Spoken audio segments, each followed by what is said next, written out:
Smart listeners, ada beberapa PR utama yang perlu Anda selesaikan sebelum memutuskan ingin menikah lagi pasca perceraian hidup ataupun mati dengan pasangan halal Anda. Setelah Anda clear dalam mempersiapkan kondisi diri sebaik-baiknya, selanjutnya Anda wajib mempersiapkan orang-orang terdekat agar menerima keinginan Anda, terutama jika pernikahan sebelumnya sudah menghasilkan anak. Tentunya Anda harus menyiapkan anak serta pasangan baru agar keduanya mampu saling menerima dengan penuh cinta dan keikhlasan. PR selanjutnya yang tidak kalah pentingnya adalah menyiapkan orang tua Anda. Bahkan jangan abaikan mantan suami dan kedua orang tuanya. Karena walaupun mereka sudah menjadi bagian dari masa lalu, jika hubungan ini menghasilkan anak, maka Anda tidak dapat memutuskan hubungan darah antara anak dengan mereka. Walaupun perpisahan itu dilatar belakangi konflik yang sangat dalam sekalipun. Karena jujur saja, kasus perebutan hak asuh anak adalah permasalahan yang mendominasi ketika perceraian terjadi. Belum lagi permasalahan kewajiban seorang ayah dalam memenuhi kebutuhan materi. Cinta dan kasih sayang kepada anak kadang terkubur ketika perceraian itu terjadi. Smart listeners, seorang teman saya yang akan menikah lagi mengemukakan bahwa permasalahan yang paling sulit justru bagaimana mengkomunikasikan hal ini kepada anak remajanya. Belum lagi ketika mencoba untuk membuka topik pembicaraan tentang hal ini, terlihat anak remajanya sudah tidak suka. Untuk itu, Anda perlu menyusun strategi cerdas. Kemampuan Anda mengkomunikasikan rencana pernikahan dengan baik akan sangat menentukan apakah anak akan deal atau tidak. Untuk itu, sebagai langkah awal, justru dimulai dengan pemilihan waktu yang pas. Nah, selaku orang tua, Anda tentu paham kapan waktu yang tepat dan nyaman untuk berkomunikasi dengan anak. Yang jelas, Anda harus menghindari situasi ketika anak sedang bad mood, kelelahan, atau sedang sibuk dengan tugas-tugas sekolahnya. Jangan remehkan soal dukungan anak.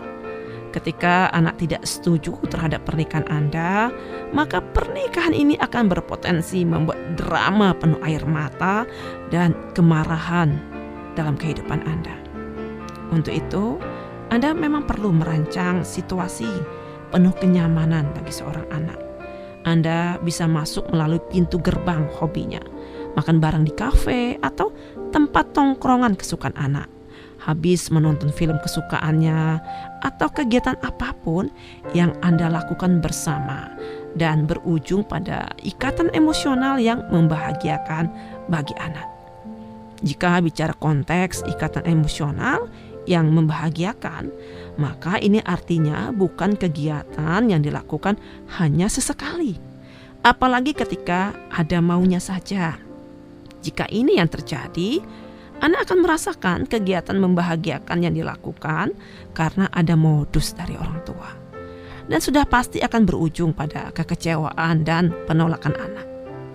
Nah, setelah waktu yang tepat itu didapatkan, bicaralah dengan jujur dan penuh ketulusan hati tentang keinginan Anda untuk menikah. Sentuhlah rasa empati anak. Anda dapat mengatakan bahwa kondisi Anda saat ini memerlukan pendamping hidup. Khususnya pada anak remaja, Anda dapat memberikan contoh yang mudah bagaimana anak juga memerlukan seorang sahabat dalam hidupnya. Anak pun perlu sosok seorang ayah atau ibu sambung yang akan memberi warna yang lengkap dalam kehidupannya. Untuk memudahkan persetujuan anak, justru Anda perlu mencari banyak kesamaan pendapat antara alasan Anda ingin menikah lagi dengan pendapat anak. Sehingga ajukan pertanyaan terbuka seperti bagaimana perasaan anak dan sosok ayah atau ibu seperti apa yang diharapkannya. Pertanyaan terbuka ini membuat Anda lebih mudah untuk mengembangkan diskusi dan memahami jalan pikiran anak. Sehingga Anda dapat mengumpulkan banyak data untuk mencari kesamaan pendapat dengan anak. Tetapi tetaplah berusaha menghargai pendapat anak yang bertentangan dengan diri Anda, atau jika dia memandang negatif keinginan Anda untuk menikah. Untuk itu, Anda perlu merencanakan pertemuan yang mengesankan antara anak dan calon pasangan. Tentu saja Anda terlebih dahulu perlu menyiapkan calon pasangan Anda. Komunikasikan rahasia yang membuat anak Anda menjadi nyaman dengan kehadiran sang calon.